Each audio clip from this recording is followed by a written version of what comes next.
A paz do Senhor, minhas irmãs do Grupo Ruth, companheiras de leitura. Eu me chamo Thalita e hoje nós vamos fazer a leitura e o comentário do capítulo 6, 7 e 8 no livro de Esdras. Para nós começarmos a falar sobre o capítulo 6, nós vamos falar, no finalzinho do capítulo 5, se levanta um questionamento sobre quem tinha dado ordem para que o povo de Israel iniciasse a reconstrução do templo. E esse questionamento foi feito através dos opositores à reconstrução do templo. Nós sabemos que muitas vezes, quase sempre na verdade, quando nós nos colocamos para fazer a obra do Senhor, os inimigos de Deus, os inimigos do povo de Deus, se levantam contra aqueles que estão trabalhando para que a obra do Senhor tenha a sua continuidade, para que o nome do Senhor seja levado e seja pregado. Então, o final do capítulo 5 é levantado esse questionamento, e o povo de Deus responde que o próprio rei Ciro, o rei na época, fez um decreto para que o povo de Deus, o povo de Israel, pudesse reconstruir o templo do Senhor. E o povo ainda fala que fossem feitas buscas nos arquivos reais para encontrar esse decreto.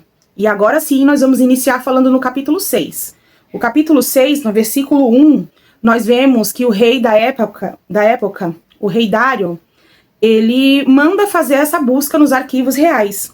E esse arquivo é encontrado. Nós vamos ler agora o versículo 3, o que dizia nesse arquivo quando ele foi encontrado.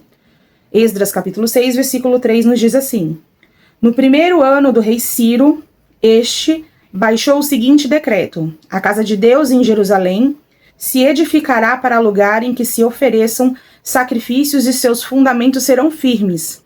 A sua altura de 60 côvados e a sua largura de 60 côvados.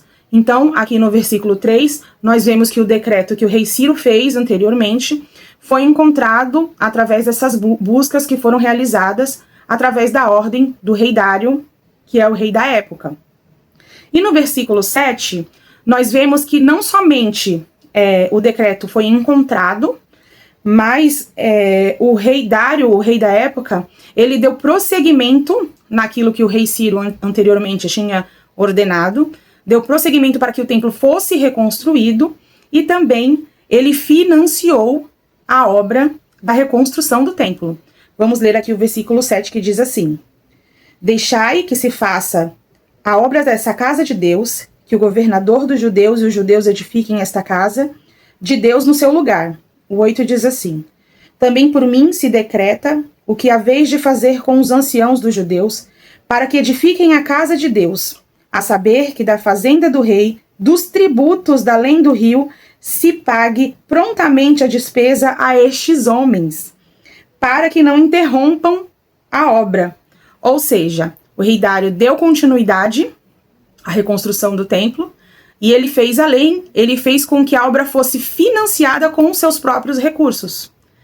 Isso me chamou muita atenção, porque por muitas vezes os nossos próprios inimigos são usados para que a obra do Senhor e o nome do Senhor seja glorificado. Aqueles que fizeram um questionamento no capítulo anterior, eles foram usados para que a obra do templo fosse continuada e que o nome do Senhor fosse glorificado. Às vezes os nossos inimigos, eles acham que estão nos fazendo um mal, e às vezes nós mesmos nos sentimos injustiçados, ou nós não entendemos por que estamos passando por aquilo, sendo que estamos fazendo a obra do Senhor, mas na verdade, aquilo no futuro, nós entenderemos que aconteceu para que o nome do Senhor fosse glorificado através das nossas vidas. Muitas vezes nós podemos não entender aquilo que o Senhor requer de nós. Anteriormente, a reconstrução do templo foi parada por conta dos opositores do povo de Deus. O povo não teve forças na época para que a obra fosse continuada. Eles pararam, continuaram vivendo suas vidas, como se nada tivesse acontecido, como se nada tivesse que ser feito para a reconstrução do templo. Mas Deus levantou seus profetas, e através dos seus profetas a obra teve sua continuidade. E quando os opositores de Deus se levantaram mais uma vez, o povo já teve uma mudança em suas atitudes. Dessa vez a obra não parou. O povo respondeu aos questionamentos e a obra do Senhor teve a sua continuidade financiada pelos recursos de um rei que era o rei de um povo que era opositor ao povo de Deus. E ainda no capítulo 6, nós vamos ler agora os versículos 15 e 16, que diz assim: E acabou-se esta casa no 3º dia do mês de Adar, no 6º ano do reinado do rei Dário. E os filhos de Israel, os sacerdotes, os levitas e o restante dos filhos do cativeiro fizeram consagração desta casa de Deus com alegria. E o 17 diz assim: E ofereceram para a consagração desta casa de Deus com novilhos 200 carneiros, 400 cordeiros e 12 cabritos por expiação do pecado de todo Israel, segundo o número das suas tribos. Ou seja, a reconstrução do templo é finalizada. O povo faz essa consagração do templo ao Senhor e não somente isso, oferece sacrifícios ao Senhor, principalmente sacrifícios voltados para o perdão dos seus pecados. O povo entendeu que no passado eles erraram, porém, agora com o templo reconstruído, o povo agora adorava ao Senhor, oferecia-lhe sacrifícios, e o povo, a partir daquele momento, viveria uma nova fase de adoração ao Senhor. Mas ainda, para concluirmos o capítulo 6, nós vamos ler o versículo 19, que nos diz assim: E os filhos do cativeiro celebraram a Páscoa no dia 14 do 1º mês. Sim, celebração da Páscoa. Após 70 anos de cativeiro, o povo podia celebrar a Páscoa ao Senhor.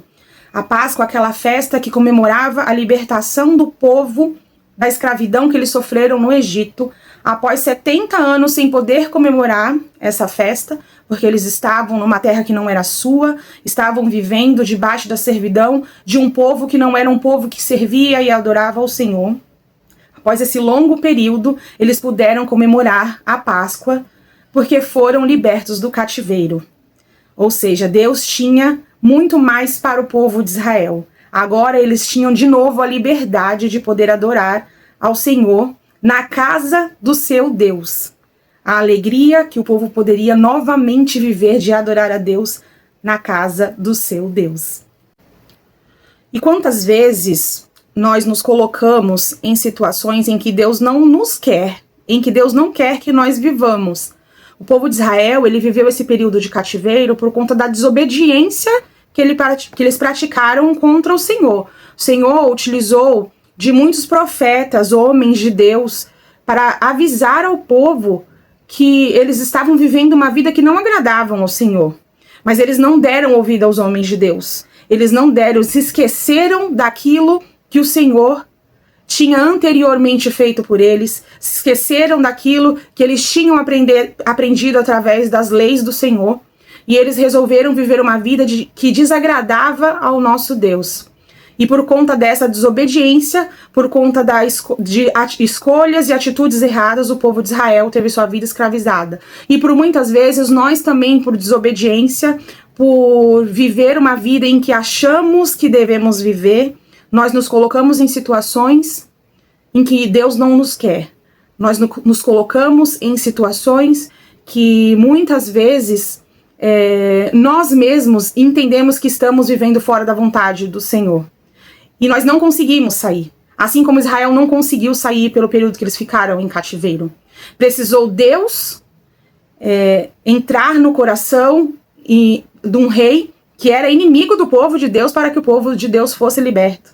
E nós, às vezes, precisamos de ajuda de terceiros, mas às vezes nos sentimos autossuficientes, nos sentimos fortes, inteligentes o suficientes, achamos que estamos sabendo o que estamos fazendo da nossa vida, mas na verdade estamos nos colocando em situação que nos afastam da vontade de Deus. Que possamos entender, através da história do povo de Deus, que nós temos que viver uma vida consagrada e entregue totalmente ao nosso Deus. E agora, no capítulo 7, nós vamos falar sobre a apresentação de Esdras. Esdras já aparece anos após a reconstrução do templo. E no capítulo 7 me chama muita atenção a apresentação de Esdras. Capítulo 7, versículo 6, nos diz assim: Este Esdras subiu da Babilônia e era escriba hábil na lei de Moisés, que o Senhor Deus de Israel tinha dado. E segundo a mão do Senhor seu Deus, que estava sobre ele, o rei lhe deu tudo quanto pedira.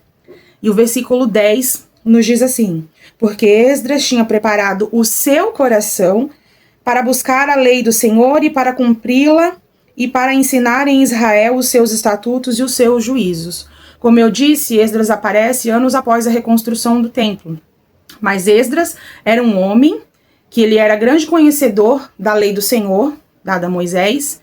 Ele sabia o que Deus requer do seu povo, o que Deus queria que o seu povo fizesse. E ele se preparou para isso. Ele era um homem estudado na palavra do Senhor.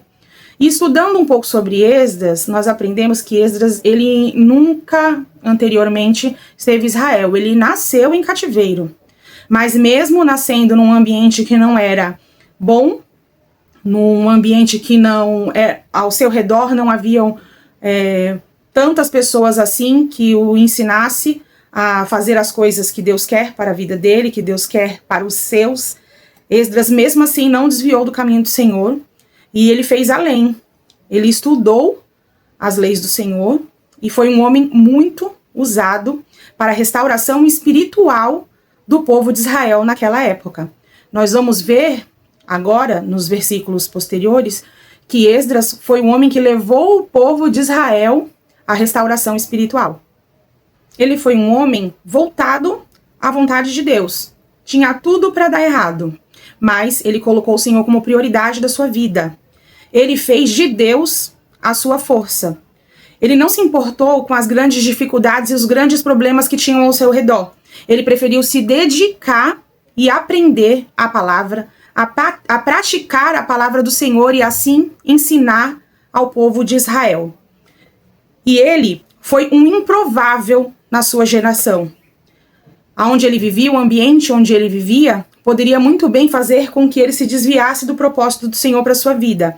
Mas não, ele era um remanescente na sua geração. E nos dias atuais não é diferente.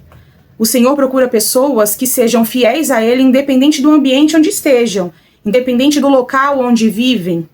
Às vezes, nós usamos de desculpa para justificar um pecado, justificar uma atitude errada, o local onde estamos inseridos, a família em que nascemos. Mas o Senhor procura fiéis a Ele, homens e mulheres fiéis a Ele, que se dediquem à sua palavra e que vençam as lutas através da palavra. Pois a palavra do Senhor é a verdade que liberta, é a verdade que salva, e é através da palavra nós podemos ser instrumentos para mudar atitudes, às vezes, de pessoas. Nós podemos ser a diferença que vai fazer com que uma família mude de um quadro de condenação eterna para a salvação.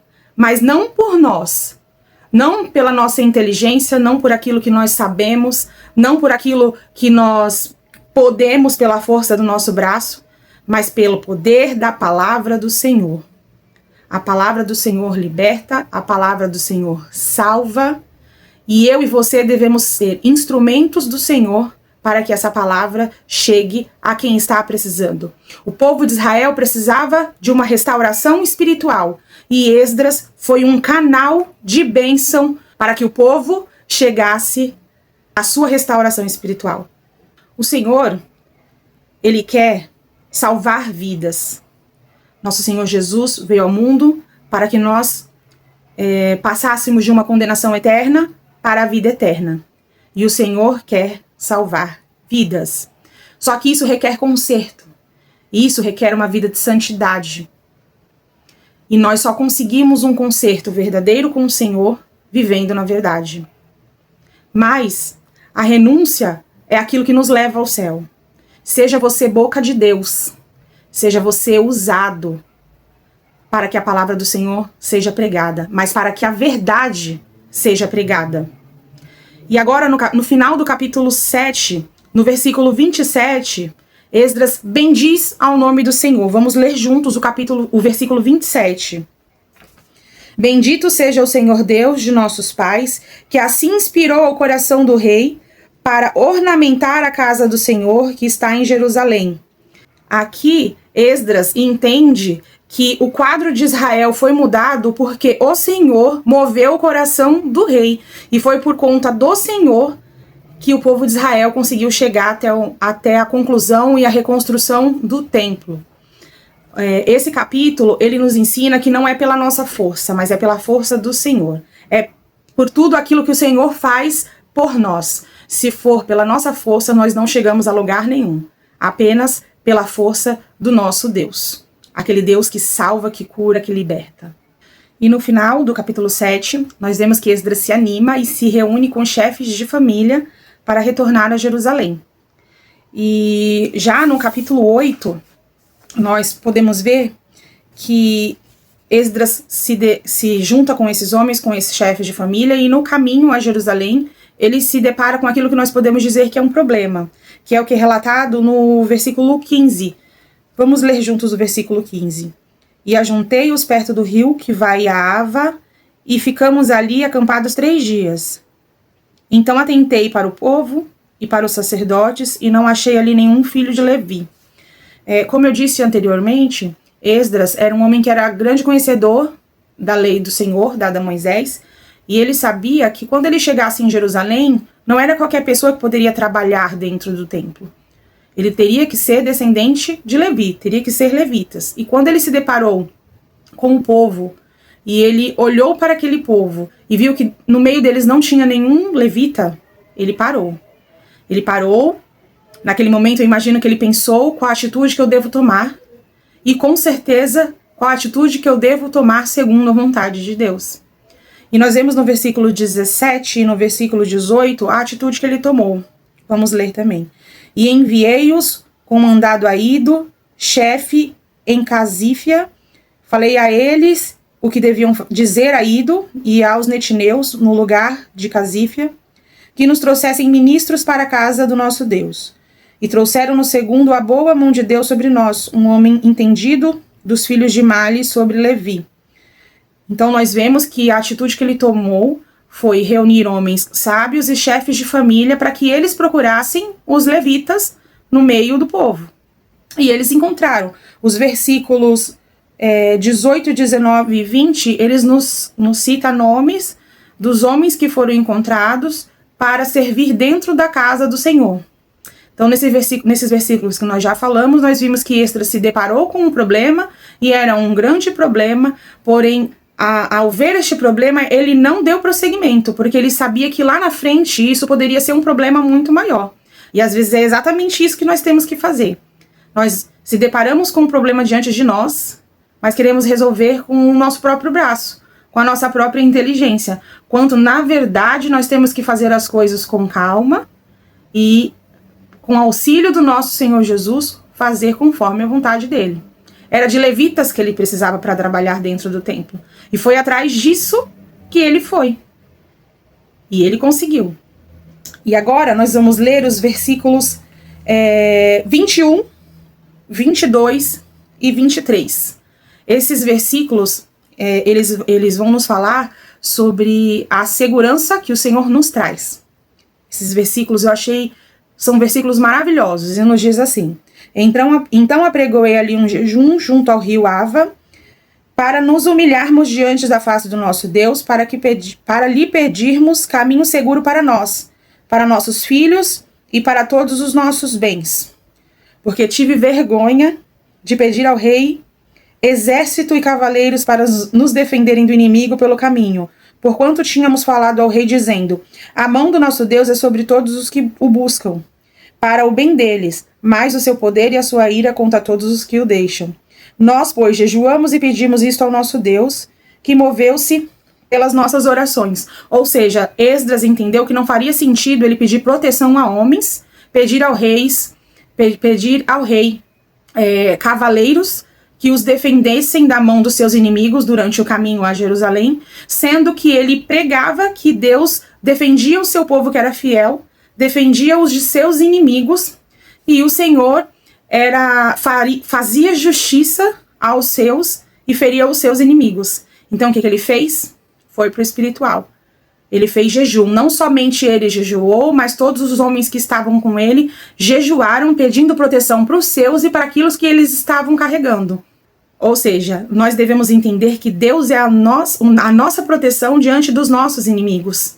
E nós podemos citar, como o salmista diz, uns confiam em carros, outros em cavalos, mas nós confiamos no nosso Senhor. E foi exatamente isso que Esdras fez. Ele confiou em Deus e não no homem. Ele podia pedir proteção para o rei. O rei poderia disponibilizar cavaleiros que os protegessem de seus inimigos, porque nós vemos nesse capítulo que Esdras, ele tinha uma certa influência até mesmo diante do rei Artaxerxes na época. Mas ele resolveu fazer o que era melhor aos olhos do Senhor. Ele apregoou o jejum e pediu proteção ao nosso Deus. E nós sabemos que não existe proteção maior do que a proteção do nosso Deus. Não existe armamento maior do que a força do nosso Deus. Não existe nada que seja maior e mais poderoso do que o nosso Senhor. Quando Ele está diante de nós, nenhum dos nossos inimigos prevalece. E para concluir essa parte da proteção do nosso Deus, nós vamos ler o final do versículo 31, que diz assim: a mão do nosso Deus estava sobre nós, assim livrou-nos da mão dos inimigos e dos que nos armavam ciladas pelo caminho. Ou seja, se isso é relatado, com certeza houve inimigos que tentaram contra a vida do povo no caminho para Jerusalém, mas o Senhor os livrou, a mão do Senhor os livrou. O Senhor era com Esdras e com aqueles homens, porque eles estavam fazendo a vontade de Deus. E a caminhada foi muito longa, porque estudando sobre isso, nós vemos que a caminhada de onde o povo estava cativo até Jerusalém, em linha reta, era de 870 quilômetros. Só que isso em linha reta. Se nós vermos os obstáculos que tinham, os desvios que tinham pelo caminho, aí fica mais de 1.000 quilômetros. E nós sabemos que a caminhada era feita muitas vezes a pé. Então a caminhada foi longa. Eles chegaram em Jerusalém, assim como diz no versículo 32. Chegamos a Jerusalém e repousamos ali 3 dias. Ou seja, a caminhada foi longa. Eles precisaram descansar por 3 dias. E no 4º dia, no versículo 32, no versículo 33, diz que ali todo o ouro, toda a prata, todos os utensílios foram pesados, foi feita uma pesagem, e isso foi registrado. Mas o versículo 35 diz assim: e os exilados que vieram do cativeiro ofereceram holocaustos ao Deus de Israel. Eles chegaram em Jerusalém, fizeram o seu descanso por conta da longa caminhada, e logo após o seu descanso, eles fizeram a pesagem do que deveria ser pesado, fizeram o registro, e logo após eles foram adorar ao nome do Senhor. Os exilados vieram do cativeiro e ofereceram holocaustos ao Deus de Israel. E então, nós vemos que aquilo que eles foram fazer em Israel, eles concluíram. E nós não devemos parar no meio do caminho. Quando Deus tem um propósito para as nossas vidas e nós estamos vivendo um propósito de Deus, nós devemos concluir independente dos percalços e das lutas que temos no meio do nosso caminho. O nosso Deus, quando nós estamos vivendo a vontade dele e fazendo conforme o Senhor requer das nossas vidas, ele sempre estará conosco. Nós vamos ter lutas? Vamos ter luta sim. Vamos ter impedimentos, às vezes, que tentam fazer com que nós nos desviemos do caminho? Vamos ter sim. Não vai ser tudo só flores. Vamos ter muitos obstáculos. Mas o Senhor, nosso Deus, estando conosco, nós vamos chegar aonde o Senhor quer que nós cheguemos. Não se deixe ser vencido pelas lutas que você está encontrando no meio da sua caminhada, no meio da sua jornada. Você tem um propósito de servir ao Senhor. E assim como Esdras conseguiu conduzir o povo de Israel a Jerusalém, e depois de todos os percalços que eles tiveram no meio do caminho, eles adoraram ao nome do Senhor. Esse é um dos propósitos na nossa vida, adorar ao nome do Senhor e levar durante a nossa trajetória aqueles que se encontrarem conosco a adorar ao nome do Senhor. Seja você instrumento de Deus. Eu espero que essa palavra tenha falado com você, assim como falou comigo. Se você sentir de Deus, compartilhe esse vídeo com mais pessoas. A palavra do Senhor, ela é viva e eficaz. E ela penetra na alma do homem. Então, que o Senhor possa te abençoar. Fiquem com Deus.